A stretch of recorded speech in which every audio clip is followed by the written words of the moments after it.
नमः शिवाय। आज मैं आप लोगों को 16 सोमवार व्रत की कथा सुनाने जा रही हूँ। यह व्रत सप्ताह के पहले दिन सोमवार को रखा जाता है। यह व्रत भगवान भोलेनाथ के लिए रखा जाता है। 16 सोमवार व्रत की कथा इस प्रकार है। पृथ्वी पर भ्रमण की इच्छा से भगवान शिव और माता पार्वती अमरावती नगर में पहुँचे। वन, उपवन और सुंदर भवनों को देखकर भगवान शिव को अमरावती नगर बहुत अच्छा लगा। उन्होंने माता पार्वती से कुछ दिन उसी नगर में रहने के लिए कहा। माता पार्वती को भी अमरावती नगर बहुत अच्छा लगा था। उस नगर के राजा ने भगवान शिव का एक विशाल मंदिर बनवा रखा था। भगवान शिव और माता पार्वती उस मंदिर में रहने लगे। एक दिन माता पार्वती ने भगवान शिव से कहा, हे प्राणनाथ, आज मेरी चौसर खेलने की इच्छा हो रही है। माता पार्वती की इच्छा जानकर भगवान भोलेनाथ पार्वती के साथ चौसर खेलने बैठ गए। खेल प्रारंभ होते ही उस मंदिर का पुजारी वहां आ गया। पार्वती जी ने पुजारी से पूछा, पुजारी जी, चौसर के खेल में हम दोनों में से किसकी विजय होगी? उस समय शिव और पार्वती परिवर्तित रूप में थे। पुजारी ने एक पल कुछ सोचा और झट से बोला, चौसर के खेल में त्रिलोकीनाथ की विजय होगी। यह कहकर पुजारी पूजा पाठ में लग गया।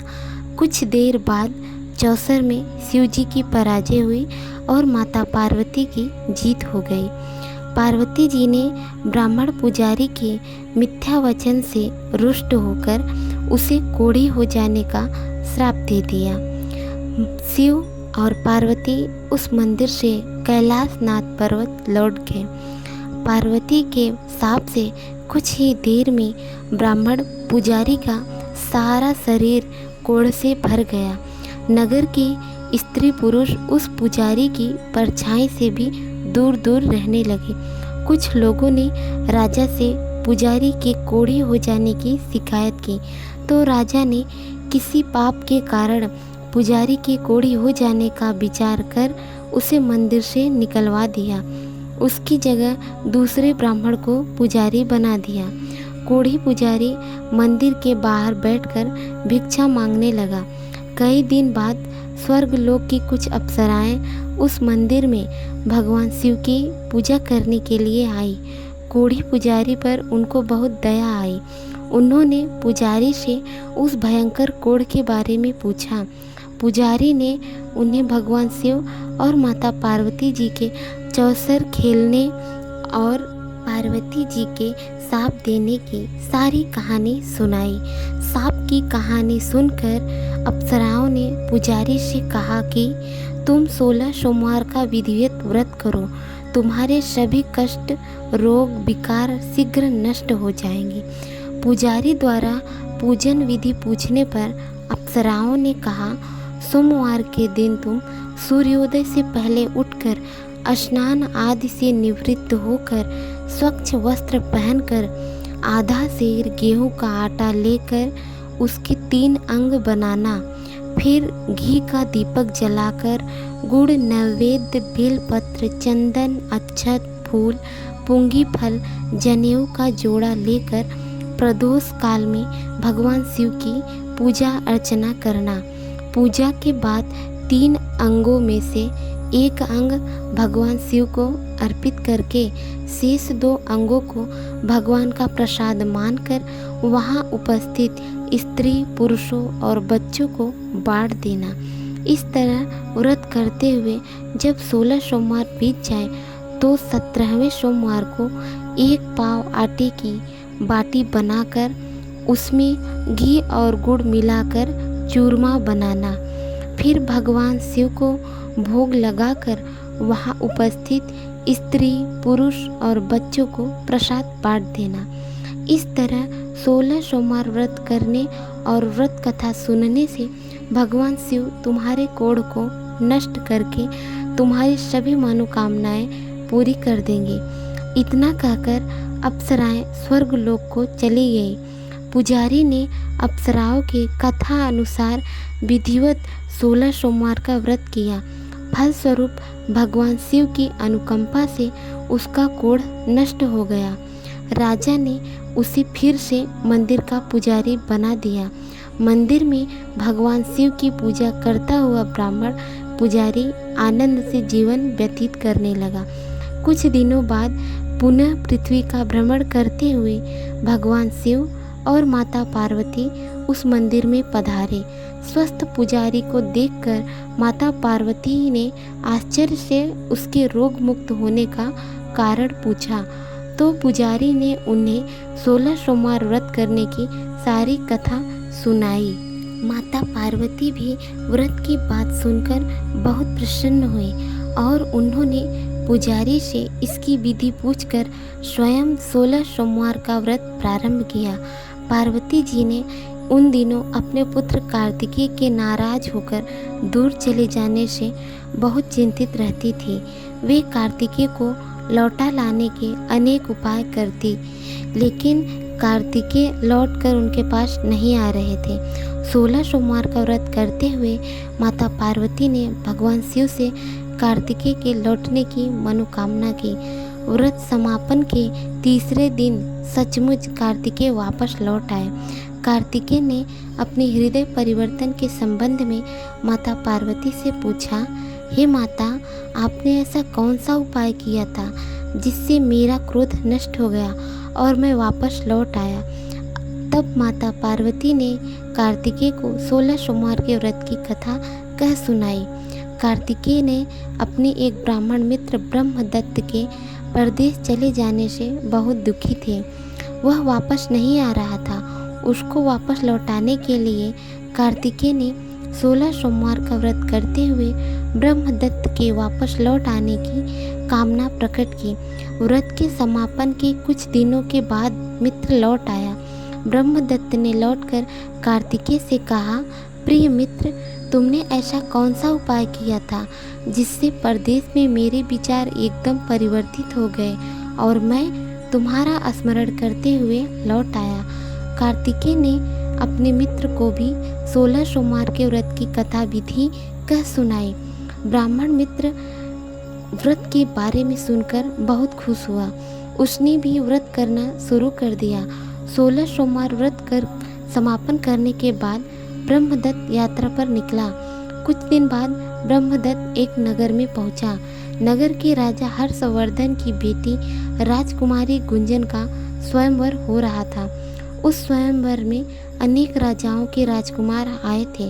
स्वयंवर में राजा हर्षवर्धन की हथिनी जिसके गले में जयमाला डाल देगी, उसी के साथ राजकुमारी का विवाह होना था। ब्रह्मदत्त भी उत्सुकतावश महल में चला गया। वहाँ कई राज्यों के राजकुमार बैठे थे। तभी एक सजी धजी हथिनी सूंड में जयमाला लिए वहाँ आई।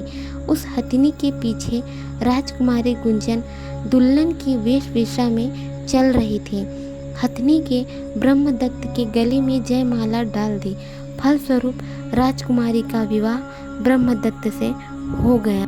16 सोमवार व्रत के प्रभाव से ब्रह्मदत्त का भाग्य बदल गया। ब्रह्मदत्त को राजा ने बहुत सा धन और स्वर्ण आभूषण देकर विदा किया। अपने नगर में पहुंचकर ब्रह्मदत्त आनंद से रहने लगा। एक दिन उसकी पत्नी गुंजन ने पूछा, हे प्राणनाथ, आपने कौन सा शुभ कार्य किया था जो उस हथिनी ने राजकुमारों को छोड़कर आपके गले में जयमाला डाल दी? ब्रह्मदत्त ने 16 सोमवार व्रत की कथा सारी कहानी बता दी। अपने पति से 16 सोमवार का महत्व जानकर राजकुमारी गुंजन ने पुत्र की इच्छा से 16 सोमवार का व्रत किया। निश्चित समय पर भगवान शिव की अनुकंपा से राजकुमारी के घर एक सुंदर व स्वस्थ पुत्र उत्पन्न हुआ। पुत्र का नामकरण गोपाल के रूप में हुआ। दोनों पति पत्नी सुंदर पुत्र को पाकर बहुत खुश हुए। पुत्र ने भी माँ से एक दिन प्रश्न किया कि मैंने तुम्हारे ही घर में जन्म लिया, इसका क्या कारण है? माता गुंजन ने पुत्र को 16 सोमवार का 16 सोमवार व्रत की जानकारी दी और कहा कि भगवान शिव के आशीर्वाद से ही मुझे तुम जैसा गुणी व सुंदर पुत्र मिला है। व्रत का महत्व जानकर गोपाल ने भी व्रत करने का संकल्प किया। गोपाल जब 16 वर्ष का हुआ तो उसने राज्य पाने की इच्छा से 16 सोमवार का विधिवत व्रत किया। व्रत समापन के बाद गोपाल घूमने के लिए समीप के नगर में गया। उस नगर के राजा के महामंत्री राजकुमारी के विवाह के लिए सुयोग्य वर की तलाश में निकले थे। राजा ने गोपाल को देखा तो बहुत प्रसन्न हुए। फिर गोपाल से उसके माता पिता के संबंध में बातें करके उसे अपने साथ महल में ले गए। वृद्ध राजा ने गोपाल को पसंद किया और बहुत धूमधाम से राजकुमारी का विवाह उसके साथ कर दिया। 16 सोमवार के व्रत करने से गोपाल महल पहुंचकर आनंद से रहने लगा। 2 वर्ष बाद राजा का निधन हो गया तो गोपाल को उस नगर का राजा बना दिया गया। इस तरह 16 सोमवार व्रत करने से गोपाल की राज्य पाने की इच्छा पूर्ण हो गई। राजा बनने के बाद भी गोपाल विधिवत 16 सोमवार का व्रत करता रहा। व्रत के समापन पर 17वें सोमवार को गोपाल ने अपनी पत्नी मंगला से कहा कि व्रत की सारी सामग्री लेकर वह समीप के शिव मंदिर में पहुँचे। मंगला ने पति की बात की परवाह न करते हुए सेवकों द्वारा पूजा की सामग्री मंदिर में भेज दी। मंगला स्वयं मंदिर नहीं गई। जब गोपाल ने भगवान शिव की पूजा पूरी की तो आकाशवाणी हुई, हे राजन, तेरी रानी मंगला ने 16 सोमवार व्रत का अनादर किया है, सो रानी को महल से निकाल दे, नहीं तो तेरा सब वैभव नष्ट हो जाएगा, तू निर्धन हो जाएगा। आकाशवाणी सुनकर गोपाल बुरी तरह चौंक पड़ा। उसने तुरंत महल में पहुंचकर अपने सैनिकों को आदेश दिया कि रानी मंगला को बंदी बनाकर ले जाओ और इसे दूर किसी नगर में छोड़ आओ। सैनिकों ने राजा की आज्ञा का पालन तत्काल कर दिया। मंत्रियों ने राजा से प्रार्थना किया कि वे रानी को अन्यत्र जगह न भेजे। तब राजा गोपाल ने आकाशवाणी वाली बात बताई तो वे सभी भगवान शिव के प्रकोप के भय से शांत होकर रह गए। रानी मंगला भूखी प्यासी उस नगर में भटकने लगी। मंगला को उस नगर में एक बुढ़िया मिली। वह बुढ़िया सूत काटकर बाजार में बेचने जा रही थी, लेकिन उस बुढ़िया से सूत नहीं उठ रहा था। बुढ़िया ने मंगला से कहा, बेटी, यदि तुम मेरा सूत उठाकर बाजार तक पहुंचा दो और सूत बेचने में मेरी मदद करो तो मैं तुम्हें धन दूंगी। मंगला ने बुढ़िया की बात मान ली, लेकिन जैसे ही मंगला ने सूत की गठरी को हाथ लगाया तभी जोर की आंधी चली और गठरी खुल जाने से सारा सूत आंधी में उड़ गया। मंगला को मनहूस समझकर बुढ़िया ने उसे दूर चले जाने को कहा। मंगला चलते चलते नगर में एक तेली के घर पहुंची। उस तेली ने तरस खाकर मंगला को घर में रहने के लिए कह दिया, लेकिन तभी भगवान शिव के प्रकोप से तेली के तेल से भरे मटके एक एक करके फूटने लगे। तेली ने मंगला को मनहूस जानकर तुरंत घर से निकाल दिया। भूखी प्यासी रानी वहाँ से आगे की ओर चल पड़ी। रानी ने एक नदी पर जल पीकर अपनी प्यास शांत करनी चाही तो नदी का जल उनके स्पर्श से सूख गया। अपने भाग्य को कोसती हुई रानी आगे चल दी। चलते चलते रानी एक जंगल में पहुंची। उस जंगल में एक तालाब था, उसमें निर्मल जल भरा हुआ था।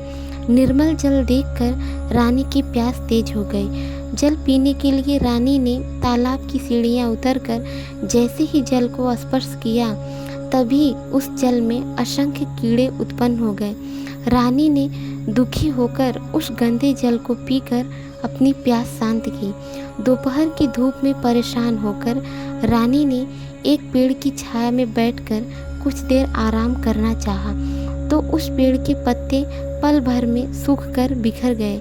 रानी दूसरे पेड़ के नीचे जाकर बैठी तो उस पेड़ के पत्ते भी गिर गए। रानी तीसरे पेड़ के पास पहुंची तो वह पेड़ ही नीचे गिर पड़ा। पेड़ों के विनाश को देखकर वहाँ पर गायों को चराते ग्वाले बहुत हैरान हुए। ग्वाले मनहूस रानी को पकड़कर समीप के मंदिर में पुजारी जी के पास ले गए। रानी के चेहरे को देखकर ही पुजारी जान गए कि रानी अवश्य किसी बड़े घराने की है, भाग्य के कारण दर दर भटक रही है। पुजारी ने रानी से कहा, पुत्री, तुम कोई चिंता नहीं करो, मेरे साथ इस मंदिर में रहो, कुछ ही दिनों में सब ठीक हो जाएगा। पुजारी की बातों से रानी को बहुत सांत्वना मिली। रानी उसी मंदिर में रहने लगी, लेकिन उसके भाग्य में कोई परिवर्तन नहीं हुआ।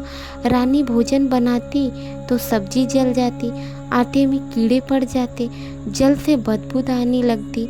पुजारी भी रानी के दुर्भाग्य से बहुत चिंतित होते हुए बोले, हे पुत्री, अवश्य ही तुमने कोई अनुचित काम किया है, जिसके कारण देवता तुमसे नाराज होकर तुझे इतने कष्ट दे रहे हैं। पुजारी की बात सुनकर रानी ने अपने पति के आदेश पर मंदिर में न जाकर शिव की पूजा नहीं करने की सारी कथा सुनाई।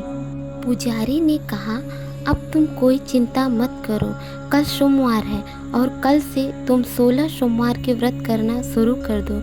भगवान शिव अवश्य तुम्हारे दोषों को क्षमा करके तुम्हारे भाग्य को बदल देंगे। पुजारी की बात मानकर रानी ने 16 सोमवार के व्रत को प्रारंभ कर दिया। सोमवार को व्रत करके विधिवत शिव की पूजा अर्चना करके रानी व्रत कथा सुनने लगी। जब रानी ने 17वें सोमवार को विधिवत व्रत का समापन किया तो उधर उनके पति राजा गोपाल के मन में रानी की याद आई। गोपाल ने तुरंत अपने सैनिकों को रानी मंगला को ढूंढकर लाने के लिए भेजा। रानी को ढूंढते हुए सैनिक मंदिर में पहुँचे और रानी से लौटकर चलने के लिए कहा। पुजारी ने सैनिकों से मना कर दिया और सैनिक निराश होकर लौट गए। उन्होंने लौटकर राजा को सारी बातें बताई। राजा गोपाल स्वयं उस मंदिर में पुजारी के पास पहुँचे और रानी को महल से निकाल देने के कारण पुजारी जी से क्षमा मांगे। पुजारी ने राजा से कहा, यह सब भगवान शिव के प्रकोप के कारण हुआ है, इसलिए रानी अब कभी भगवान शिव की पूजा की अवहेलना नहीं करेंगे। पुजारी जी ने समझाकर रानी मंगला को विदा किया। राजा गोपाल के साथ रानी मंगला महल में पहुंची। महल में बहुत खुशियां मनाई गई, पूरे नगर को सजाया गया। लोगों ने उस रात दिवाली की तरह घरों में दीपक जलाकर रोशनी की। ब्राह्मणों ने वेद मंत्रों से रानी मंगला का स्वागत किया। राजा ने ब्राह्मणों को अन्न, वस्त्र और धन का दान दिया। नगर में निर्धनों को वस्त्र बांटे। रानी मंगला 16 सोमवार का व्रत करते हुए महल में आनंद पूर्वक रहने लगी। भगवान शिव की अनुकंपा से उनके जीवन में सुख ही सुख भर गए। 16 सोमवार के व्रत करने और कथा सुनने से मनुष्य की सभी मनोकामनाएं पूरी होती हैं और जीवन में किसी तरह की कमी नहीं होती है। स्त्री पुरुष आनंद पूर्वक जीवन यापन करते हुए मोक्ष को प्राप्त करते हैं। ओम नमः शिवाय।